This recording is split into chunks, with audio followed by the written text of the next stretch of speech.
যদি সব ইন্ডিয়ান, যদি সব হিন্দু আর মুসলমান তাদের ধর্মগ্রন্থ পড়ে, ধর্মগ্রন্থের কথাগুলো মেনে চলে, এক ঈশ্বরে বিশ্বাস, চূড়ান্ত আসলে বিশ্বাস, পরকালের জীবনে বিশ্বাস করে, ইনশাল্লাহ ইন্ডিয়া একটা সুপার পাওয়ার হবে।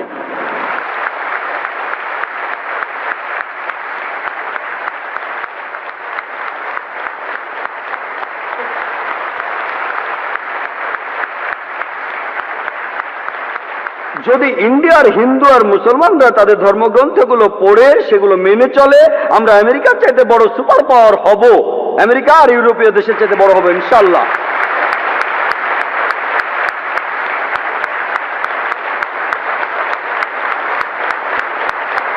বেদে পরিষ্কারভাবে লেখা রয়েছে, ঋগ্বেদে আমাদের বলছে 10 নম্বর গ্রন্থে 71 নম্বর অনুচ্ছেদে 4 পরিচ্ছেদে, তারা দেখেও দেখতে পায় না, তারা শুনেও শুনতে পায় না। ধর্মগ্রন্থে পরিষ্কারভাবে বলা আছে, তারপরও দেখবেন না, ধর্মগ্রন্থের কথাগুলো শুনেও শুনবেন না।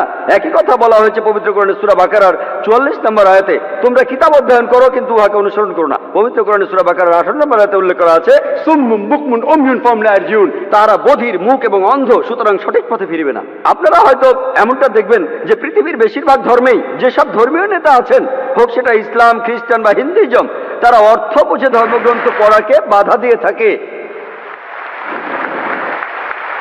এটা তাদের নিজের সুবিধার জন্যই, কারণ অনুসারীরা ধর্মগ্রন্থ মেনে চললে হতে পারে যে তারা